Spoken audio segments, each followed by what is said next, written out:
kasi na-active high tayo, bababa siya ng 1, 2, 3, 4, 5. 1, 2, 3, 4, 5. So, 5 piso yan guys. 5 piso.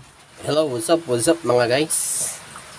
For today's video guys, papag-aralan natin itong coin slot guys. Kung makikita natin dito guys, sa ating mga coin slot, meron ditong nakalagay na NO, NC, sa baba, fast, medium, saka slow. Pag-aralan natin ito guys, ano ba mga ibig sabihin nito? Itong NO, ang ibig sabihin niya na is active, low. And NC is active, high. Yan. NC, NO. Bakit yung ballpen ko? Ito guys, yung active low sa active high, ang tinutukoy natin dito guys, yung pulse. Pulse na binibigay ng ating coin slot. Which is doon sa white wire. So, meron tayong tinatawag na pulse. Mga ganito guys yan. Yan yung binabasa ng ating GUIO pin sa ating mga piso wifi, no? Yan. Yan yung false signal. Doon siya dito siya naka-align sa pulse na yan, yung active high saka active low. Tapos meron tayong tinatawag na sa baba, merong fast, medium, and then low. Ito naman guys ay pulse width, no? Pulse width. Ang tinutukoy na ito guys ay ito sa baba, ito. Yung width ng ating pulse. Kapag fast, maiksi. Kapag medium, medyo malaki. Sa low, medyo mahaba. Ito yung tinutukoy niya guys. Yan, fast, medium, low. Sa false pa rin siya. Ito pala guys ay napanood ko rin ang video ni Sir Z Enterprise. So, sa YouTube niya, Z Enterprise, pa-visit na lang ng kayang YouTube channel guys. Pinaliwanag niya rin pinaliwanag niya rin dito yung function ng ating mga coin slot. So, tingnan natin to sa ating oscilloscope. Itong sinasabi natin active low, active high, fast, medium, and low. So, meron tayo dito ang handheld oscilloscope para makita natin yung false na binibigay ni coin slot. Ayun guys. Try natin maghulog ng piso na barya sa ating coin slot. Ang ating coin slot ay nakasetting siya sa NC. Ayan guys, oh. Ayan sa baba. Tapos yung ano naman natin ay naka-slow. Baba. Pinakababa siya. So meaning sa NC ay naka-active high. Which is kung nakikita natin sa ating oscilloscope guys, ito. Naka-high siya, no? Kasi yung ground natin nandito sa baba. So, try natin maghulog. Tingnan natin. Hulog tayo ng piso. Ayan. Nakikita nyo, guys.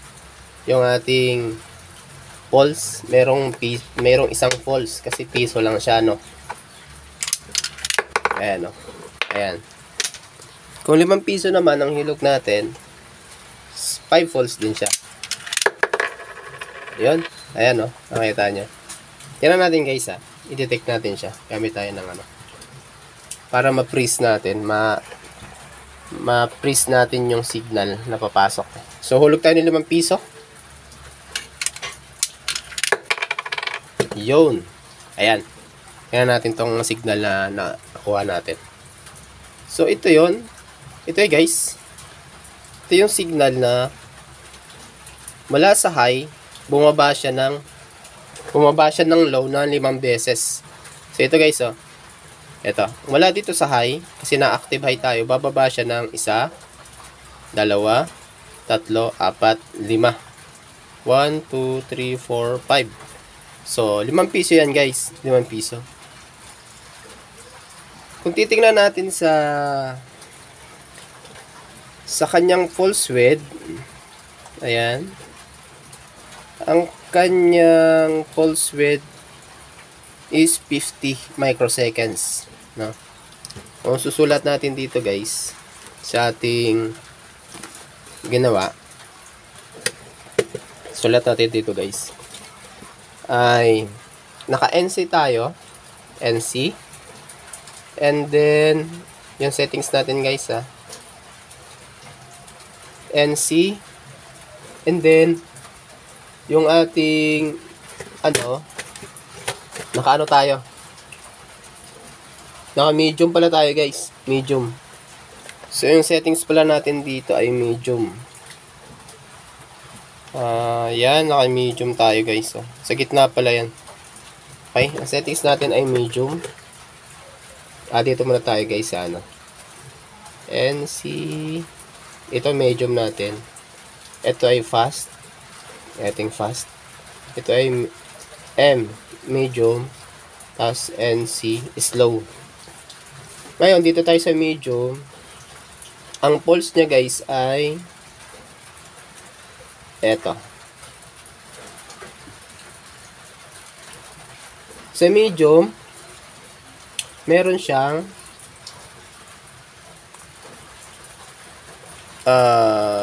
negative volts, 50 microseconds. Meron siyang itong na to guys ay merong 50.6. Okay. 50.6 50.0 microseconds. So, ayan. Dito tayo sa medium, no? Ilagay natin siya sa fast, guys, sa fast. Angat lang natin 'to. Angat lang natin 'to. Yan. So, naka-NC pa rin tayo. Pero, yung settings natin ay fast. Tali tayo hulog. Tanggalin muna natin tong Yan. Hulog tayo. Yan, 5. Ayan. Ay, wait lang. Wait lang guys. Naka pa pala ako.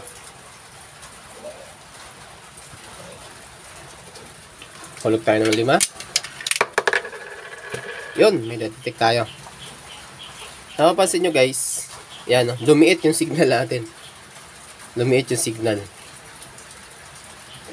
Ayan compare mo kanina. So lumiit. Lumiit yung ating width, yung lapad ng ating false. Kung titingnan natin siya dito, ang ating false ay width negative is 20 microseconds na lang. Okay? So ito sa fast, well, sa positive bababa siya. Tapos ito is 20 microseconds.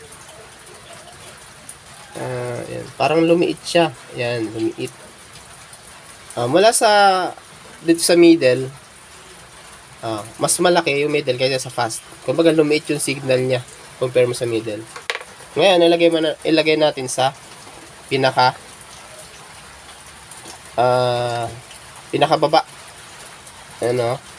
Ilagay natin siya sa pinakababa. Which is, andun yung slow. Yan. Sa baba na yung settings natin. Okay? Try natin maghulog ng 5 piso ulit.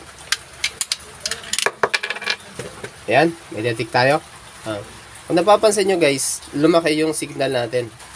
Which is ito. Which is ito guys. Yan. Ito. Kasi sa mga piso wifi guys, ayon sa pagkakaalam natin, ang dinidetect ng mga piso wifi itong falling edge. Yan, yung falling edge. Kung titingnan natin sa ating drawing ng signal, ito yung dinidetect ng mga piso wifi natin guys, yung falling edge. Mula sa high, pagbagsak niya ng low, yan, count as 1 na yan. Tapos, high ulit siya, bababa, ito yung dinidetect niya guys, itong falling edge na to. Yan. So kung titingnan natin dito, lumaki na siya guys, no? Yung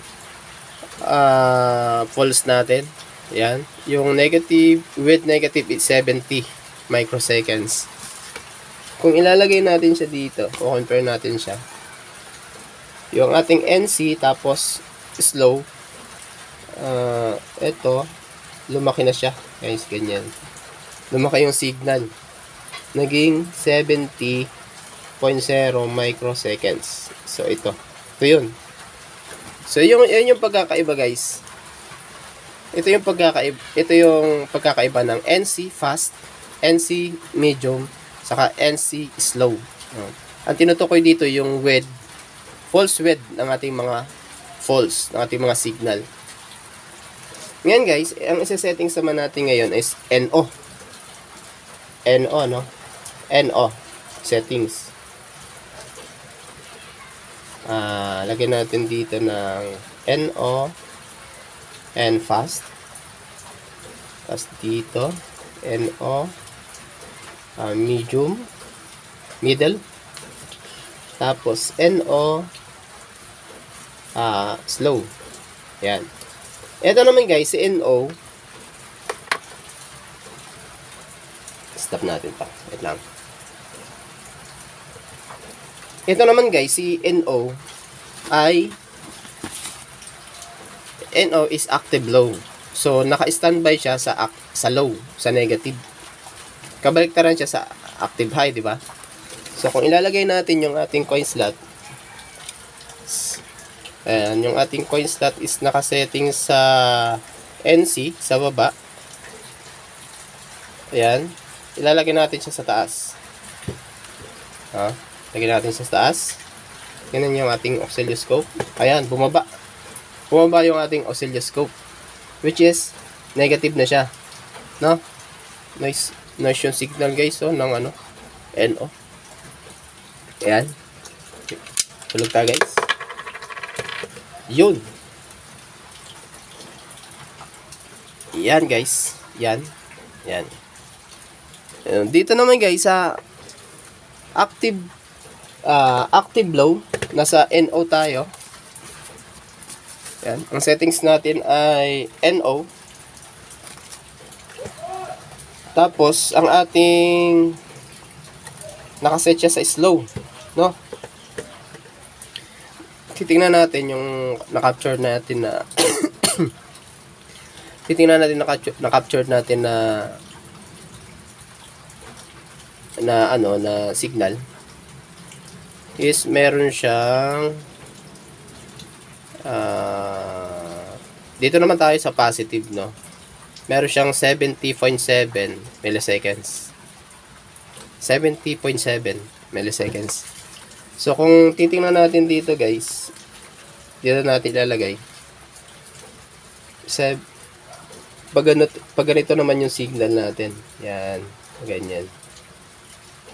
Pag ganyan naman yung signal natin. So, ito, guys, is 70.7 milliseconds. Hindi siya nagkakalayo dun sa guys, NC. Yung NC is low is 70 microseconds. Yung NO is low is 70.7 microseconds. So around 70 sila milliseconds. Ngayon, iset natin yung ating coin slot sa gitna. Sa medium. Tapos hulog ulit tayo guys.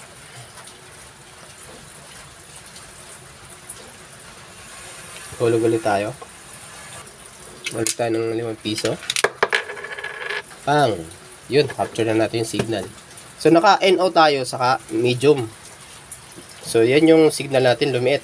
Ayan, parang lumiit na yung signal natin compare natin sa NO, saka slow. So, kung titingnan natin yung kanyang with positive is 50.0 milliseconds. So, kung ilalagay natin siya dito, sa NO medium is nasa na lang siya guys. Yan. 50.0 milliseconds. So parehas siya. Parehas lang sila guys ng NC medium saka NO medium. So 50 milliseconds sila. So ilagay natin siya sa fast. Itaas lang natin. Nasa fast na. Ngayon, hulog ulit tayo guys.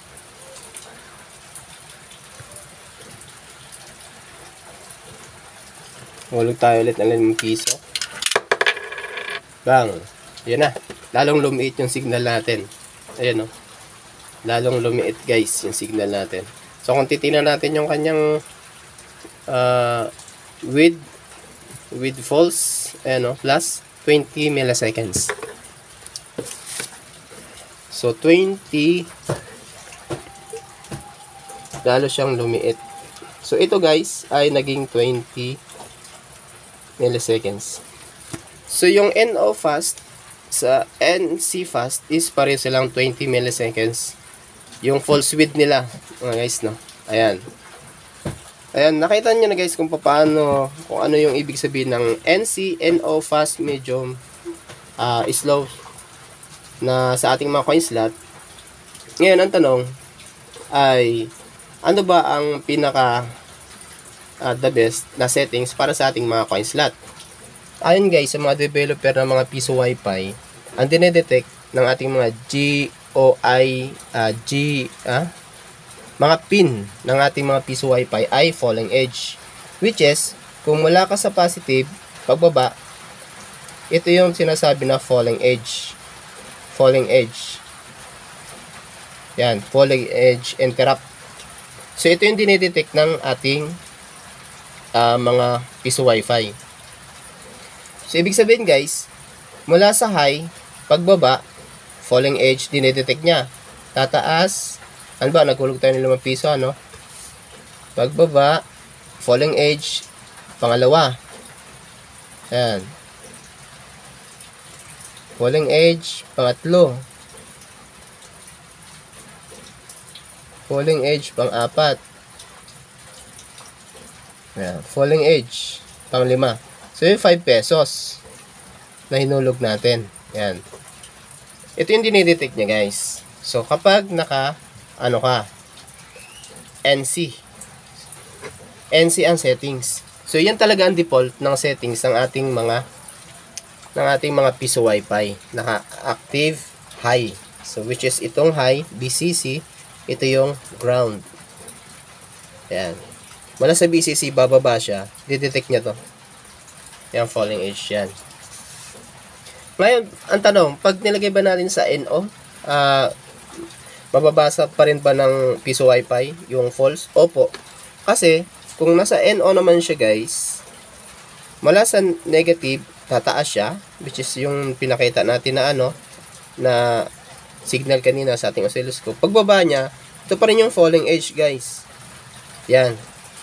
Yan yung falling edge. Kung titingnan natin dito guys sa ating oscilloscope, palalaki lang natin Yan. Ito, mula sa to guys yung ating settings, naka NO, normally active low. So pag taas niya guys, hindi niya to i-detect. Pagbaba niya, i-detect niya na to. Kasi ito yung falling edge Ito yung dinedetect ng ating piso Wi-Fi. Ngayon, yung meron itong ilang falling edge to. Meron tong 5 falling edge din. No, 1, 2, 3, 4, and 5. So, meron din siyang 5 falling edge. Kung idodrawing natin dito guys, pagbaba, falling edge, taas, baba, falling edge, and baba, taas, falling edge, baba, taas, yan, falling edge. Yan. Sa NO. So, nadidetect pa rin ng ating mga piso Wi-Fi kahit ilagay natin sa NC or NO, gumagana pa rin siya. Pinaka-default talaga guys ng settings ng ating coin slot ayon sa ating mga developer ng ating piso Wi-Fi, which is NC. Mula BCC to ground, no? So, yan yung pinaka-default. Ngayon guys, dito na papasok yung anong gagamitin natin. Fast, medium. Yan. Ano gagamitin natin na setting dito? Fast, medium, or low? Slow pala. Fast, medium, slow. Kung titingnan natin dito guys sa NC, kung ito yung ating default na settings para sa ating coin slot para sa mga piso Wi-Fi NC, kung ilalagay natin siya sa NC fast, meron lang siyang 20 milliseconds. Kung NC medium, meron siyang 50 milliseconds yung kanyang lapad ng kanyang signal o false width. Sa NC slow ay meron siyang 70.0 milliseconds. Ngayon guys, isa-settings natin to kung alam natin kung merong bang tinatawag na debouncing method yung ating mga developer. So anong ibig kong sabihin guys? Kasi sa mga ghost credit, lalo na kapag noisy yung mga signal, no? Minsan guys, kung tulad nito guys, no? Kung titingnan mo tong signal na to is para siyang normal na ganito lang guys, no? Ganito na signal. Pero kung iso-zoom in natin, i-zoom in. Yan. May mga may mga noise yan guys, oh. Ayan, oh. May mga noise yan. Depende yan sa ating mga coin slot, sa ating mga power supply. So, yan. Hindi siya na-filter talaga masyado. Minsan guys, meron pang ganito yan. Ganito ang klaseng noise. Kung magdodrawing tayo, ng mula sa high, bababa siya. Minsan may ganyan pa siyang mga noise guys. Yan. Yan. May ganyan mga noise. Yan. Bago siya mag-create ng false. So, ito yung tinatawag na guys na ghost credit. Yan. Ngayon, kung ang i-detect natin mga piso Wi-Fi ay yung mga falling edge, ito. Falling edge. Yan. Ito mga falling edge.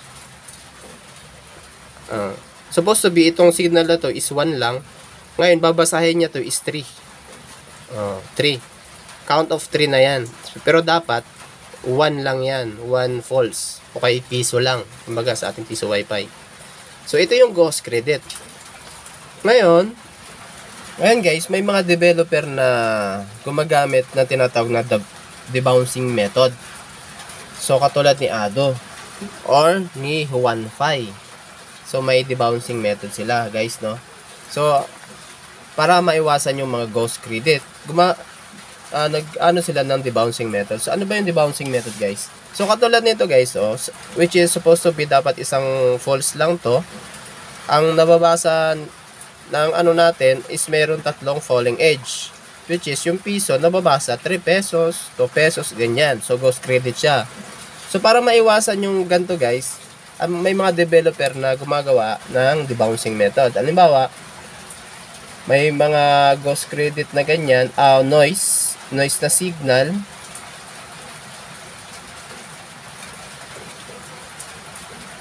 Yan, ito. Noise na signal. Which is, ito, nadidetect niya as falling edge. Yan, falling edge. So, merong 4 falling edge na yan. 4 pesos na to. Which is dapat 1 pesos lang, di ba? Ngayon, ang ginagawa ng mga developer guys ay nag-ano sila ng debouncing method. Which is, kung ito yung ating false, kung pagbabasihan natin dito sa ating, ito na lang, sa NC fast. So, ang ating false width ay 20.0 milliseconds. Yan guys, no? So, ang ginagawa ng mga developer ay kumukuha sila ng, nagsiset sila ng delay. Okay, detection. Halimbawa, kapag nakadetect siya ng falling edge, magkakaroon siya ng, lalagay na ng delay. Halimbawa, kung ito 20 milliseconds, lalagay niya ng delay dito na mga 15 milliseconds, no? So, ano bang ibig sabihin?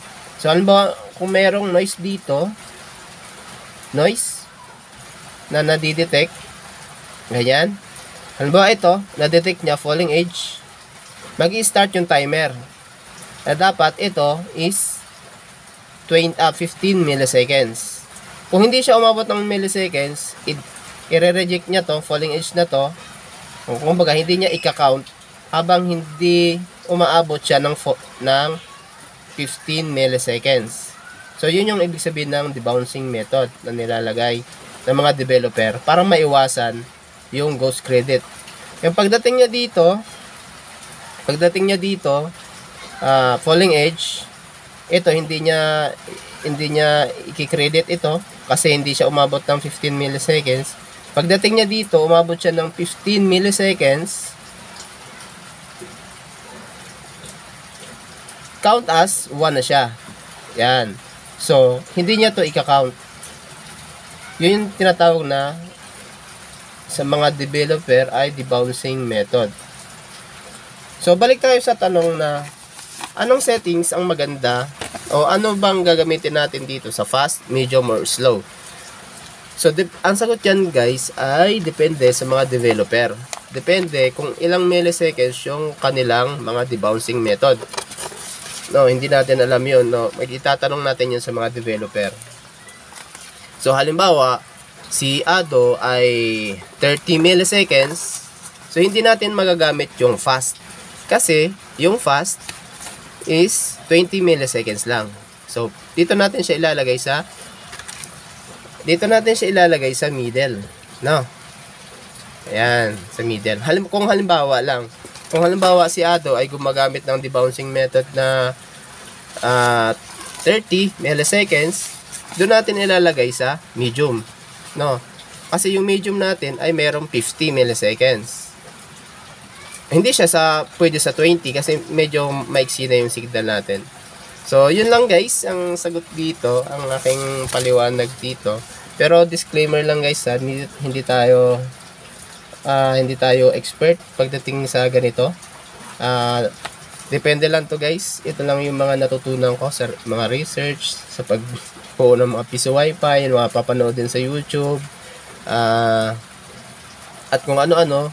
Kasi natututo tayo guys habang tumatagal, pero hindi talaga tayo expert dito. So yun lang guys, maraming salamat sa panonood at goodbye.